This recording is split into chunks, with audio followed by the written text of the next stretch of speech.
to talk today with a man that I know, that I admire, that I really like, who's been an incredible public servant for decades, former governor of Ohio, John Kasich, a Republican, to help us try to make some sense of what we all saw yesterday, what we all saw unfold, what we all took in, because it's going to be up to all of us to make sense of that and to move forward, perhaps in a different way.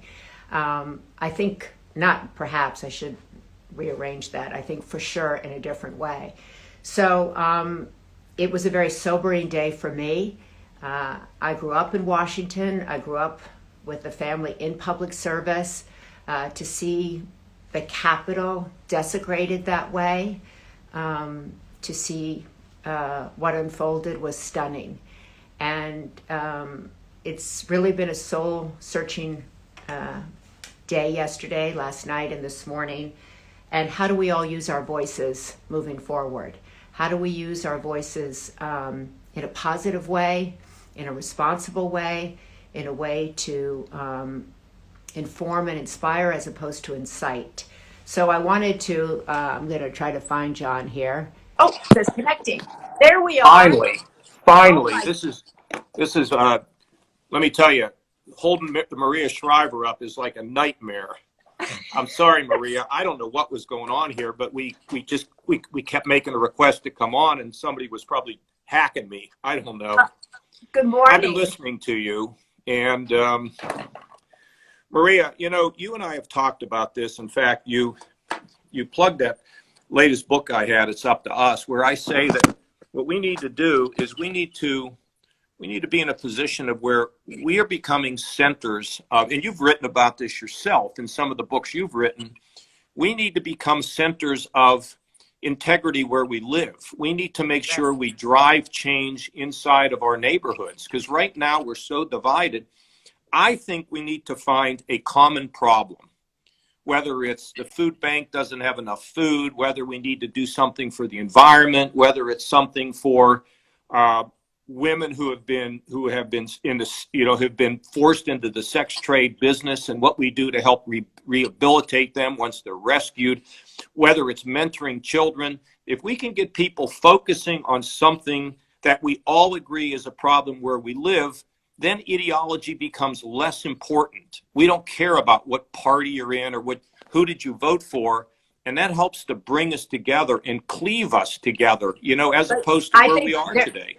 Absolutely, John. But yesterday was kind of a seminal moment in our nation's history. I think everybody, and I would put people who even voted for President Trump into this bucket, people sat there watching what unfolded at the nation's capital yesterday in utter disbelief. And I know you said that yesterday you tweeted, this is a learning moment. This is a teachable moment. We all have to learn something from it. What did you learn from it yesterday?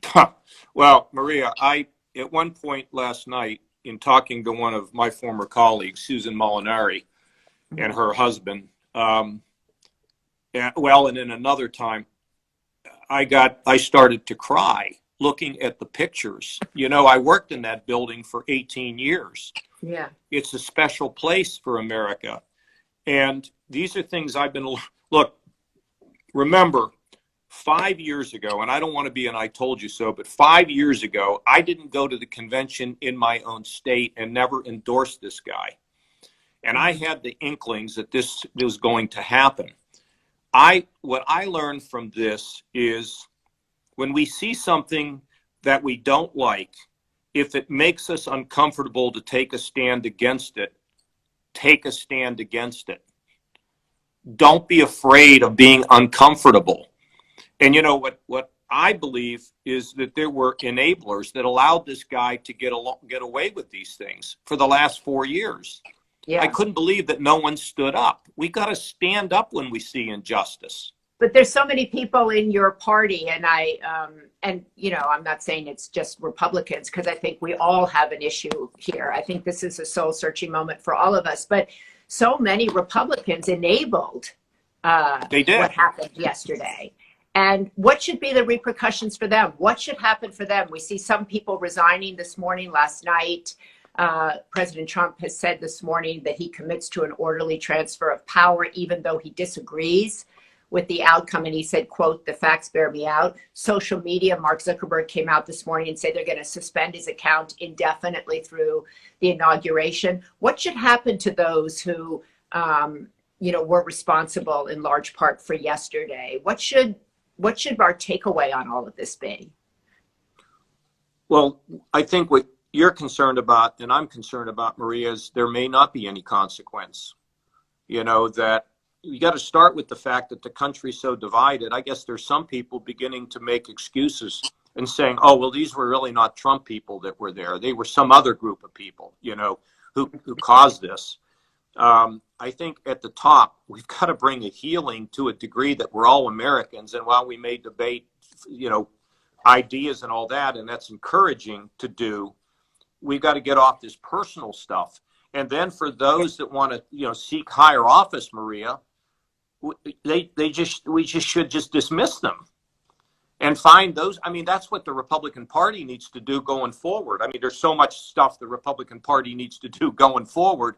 But right. These people who were ringleaders in this, who were people who were enablers, you would hope that they would not be rewarded politically, and that somehow they would be held accountable for what they did politically. So I don't know if that's going to happen, to be honest with you.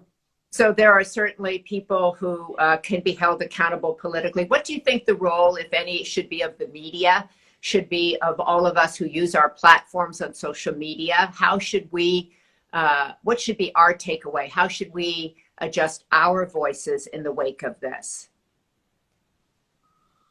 This is, Maria, we got to stop spreading things that we see. I mean, look, where is all of this? What is going on? Okay. I need to appeal to my base. Take the traditional media. Okay. Look at my ratings. I make more profits. Look at the social media. It's all about, okay, I've got eyeballs, so I got to put all that stuff up there, some of which is completely wacky because I know it's going to get attention. I mean, we got to learn to control ourselves a little bit and not buy into all the salacious rumors or the innuendo or the trashing of other people. But there's always, there's always been a tendency, if the Boy Scout crosses the lady across the road, nobody ever says anything. But if he steals her handbag, then it's in the news. Yeah. It's a problem that we as human beings have, where we want to look on the side of the road when there's an accident. And maybe to some degree, we have to develop the discipline to realize that pulls all of us down, including ourselves. You're asking me to fix a social problem that has been growing over time. Now, I'm really going to make people mad when I say this. One other thing I want to tell you, I think, is we have more and more reduced the role of faith in our society. Mm-hmm. It's like we're not accountable to anything. I mean, one of the things about faith is it is about self-restraint. It's about the fact that there's a consequence to actions that are only about ourselves. And some in the faith community, endorsing politicians and all that, they've discredited faith. But, in the real sense, it's about how I want to be thought of by my family, my friends, and the way in which I want to be considered once I die. This faith element, I think, is really important. You've written about that too. Yeah. And we're not shoving our religious views down anybody's throat. It's just a recognition that being responsible to a higher power can restrain us and get us to do the things that we ought to be doing as human beings that we know we need to do. I'm sorry to preach. You made me think of, somebody gave me several years ago a book called Ethical Wills. And it was a book about writing an ethical will to yourself and to your families about who you are and how you want to live your life, and to do it while you're alive, right? To write out what your goals are, what your standards are, what your boundaries are. And I think this is a moment, right, of soul searching for people who are in political office. I think it needs to be a soul searching moment for people in the media, not just on social media, but in the, quote, mainstream media. What are we doing? How are we inciting, as you said? How are we checking our sources? What is, like, when I started in journalism, they were like, we don't care about your opinion. You are not here to give your opinion. You are here to report the news down the middle. and that people will make up their own minds. We've gone way off of that in terms of the media. Yeah, and anything even on regular television now, if I say radical things, I'm rewarded for it. I mean, it's crazy, Maria. And I wonder, when people go home at night and look in the mirror, do they think they're doing a great job because they got a rating point? Well, and it also involves the business community. Where you can't be giving your CEOs, these packages to leave, these golden parachutes, or we're not thinking enough about other people.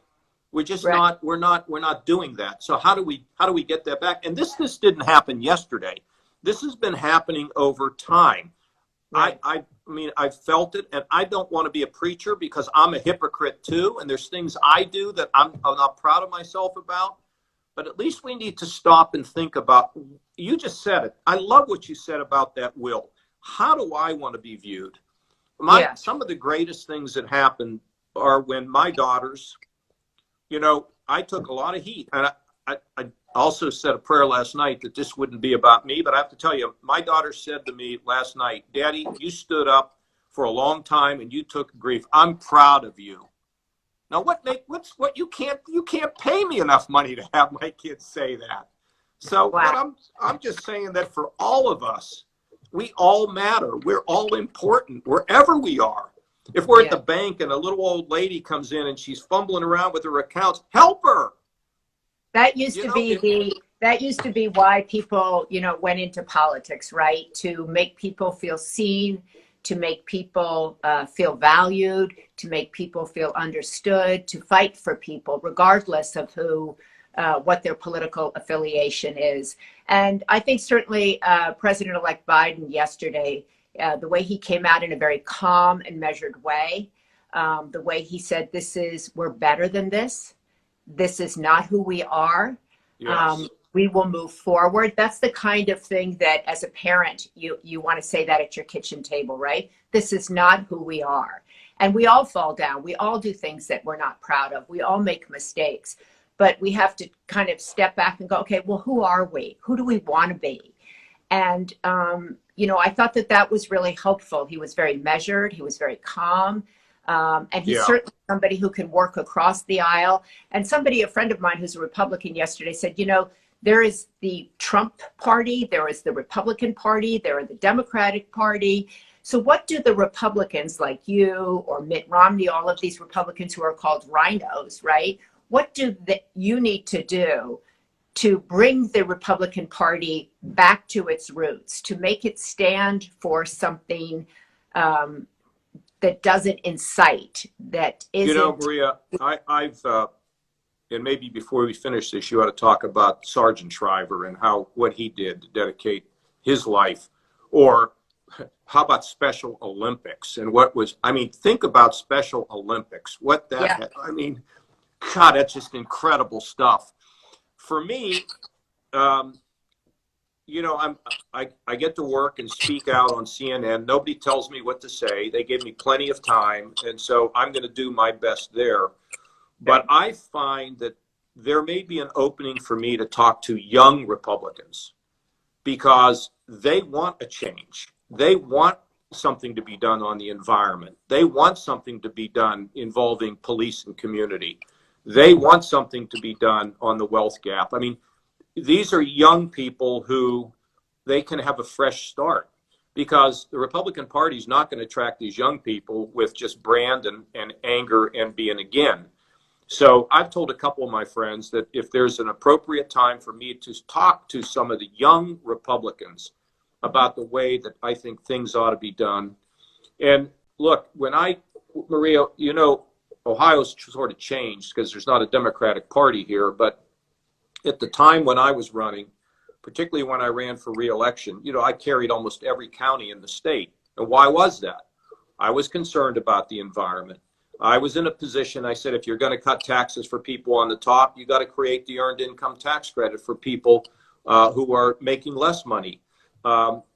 We have to be concerned about what we do with justice reform. We have to be concerned about police and community and worked with Democrats to try to do that. that is a way to get things done. Leave no one behind. I expanded Medicaid because it allowed people to get who were either in jail or sleeping under a bridge to be able to get health care and to get the treatment they needed. Somehow, and I balanced budgets and ran surpluses and cut taxes. So Yeah. I want to try to get to these young people to say, this is at least what I saw work. These are the ideas that I think should go forward. It's not an abandonment of conservatism. It's just a different way of thinking about it and reforming it.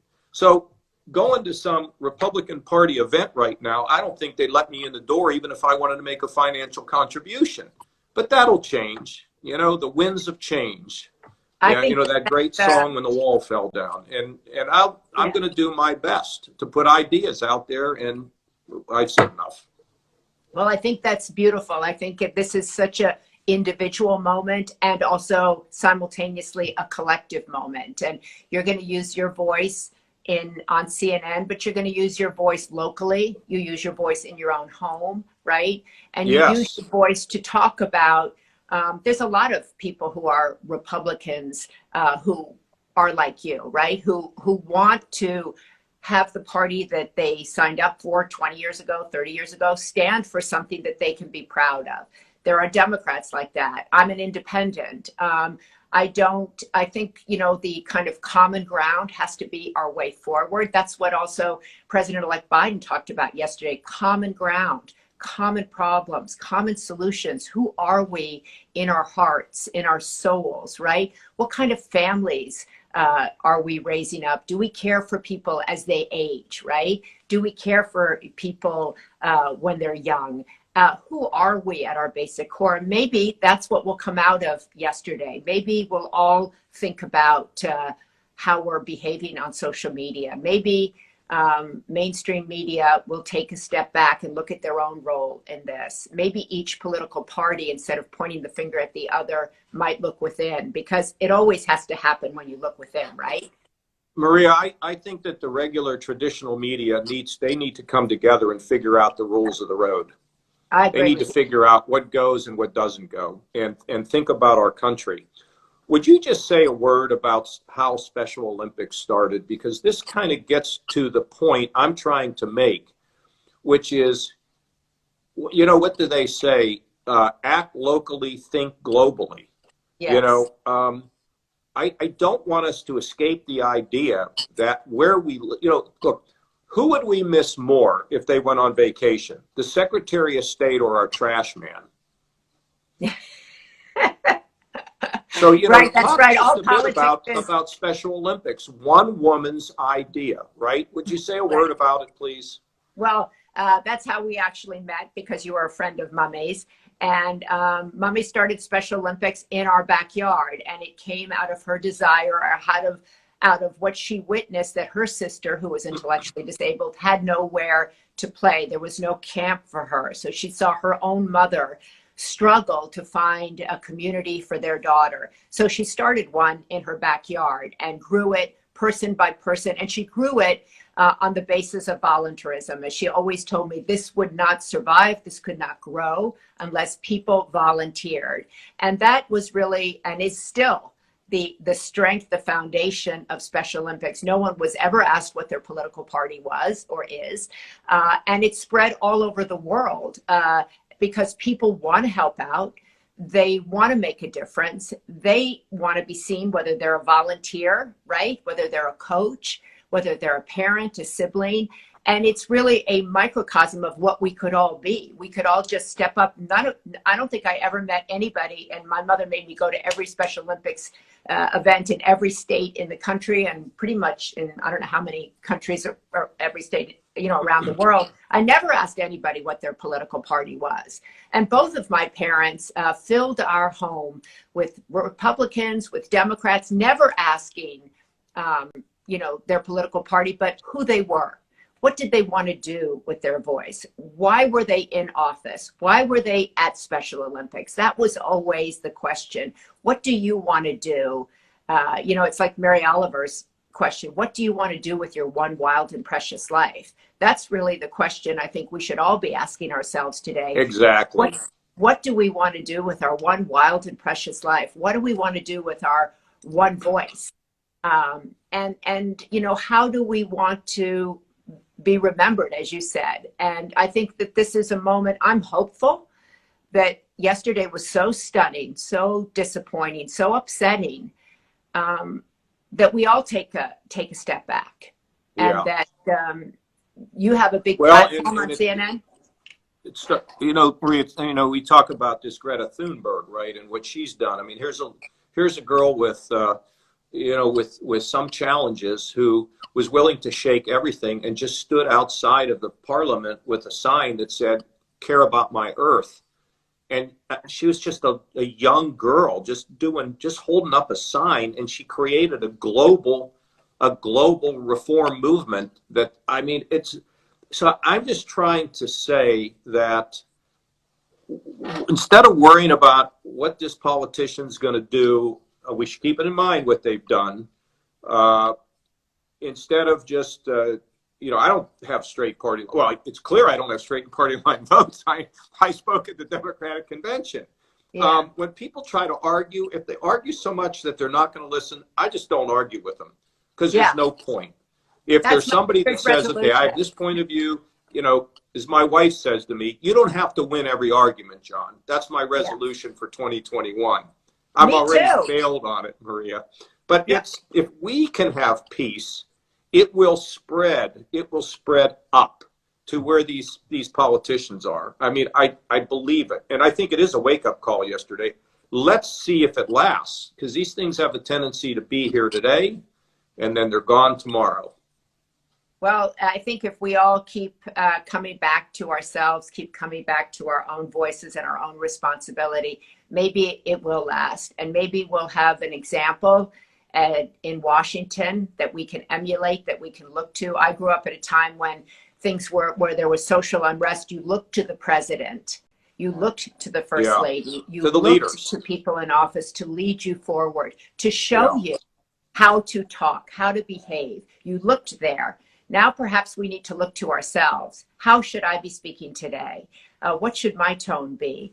How should I be moving forward? And so I think it's really a very individual moment, as I said at the beginning, and a collective moment. And I think it's a moment for those of us who are independents, Democrats, Republicans, to stop pointing the finger and think about how we can do better. How can each and every one of us do better? And so I want to thank you, John. You do hit on something that is important, and that is the leaders that we have, and they have to understand their responsibility. They were made leaders because they were given a gift, and they have to be responsible leaders.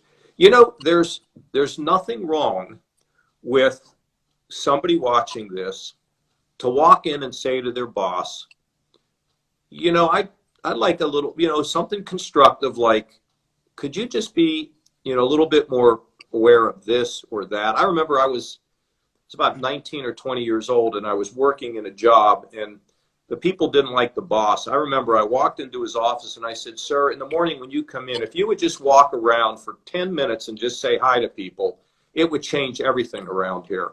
There's nothing wrong with all of us speaking truth to power in a respectful way, and demand more out of our bosses. You know, you remember this, Maria, when they yanked that guy off the airplane.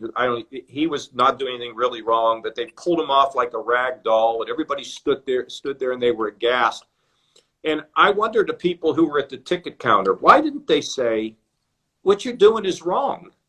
And my wife said, well, they could lose their job. And I said, well, maybe they could. And maybe once in a while, that's how you become a hero. I'm not telling the people to go out and lose their jobs. But in the face of something that is truly unjust, either you do it or find somebody who's made a little different than you to confront it, to just say this has to stop. Some man harassing a woman in the workplace, right? Or somebody that gives themselves raises without thinking about anybody else. But we just have to think about these things and do what we can. I mean, this might sound small, but there's no small things in life. There's nothing good is ever lost. Nothing good is ever lost. I love that. I think it's such a beautiful way to start this day and end our conversation, which is about our own personal responsibility and about the power of kindness, the power of the collective, and the power of each of us to behave in a manner that we're proud of and that might make a difference in somebody's life. So I want to Maria, thank you're you. the best. I'm so glad that you and I are friends. We've been friends for a long time. Yeah, The contributions of your family have been amazing, and we got a lot of things to do in our lives together. we do. Let's keep our conversation going because Yes, people said that it's great. I really appreciate that everybody says that. And I think it's really important to exhibit people who are from different political parties, how they can be friends, how much they have in common, how their philosophies on so many things are the same. And that's what I always absolutely. try to emphasize. So we're a great example of that. Thank you so much, John. Have a Happy great New day. I'm Year, glad and your God daughter bless. said that they were proud of you. Thank you. Bye.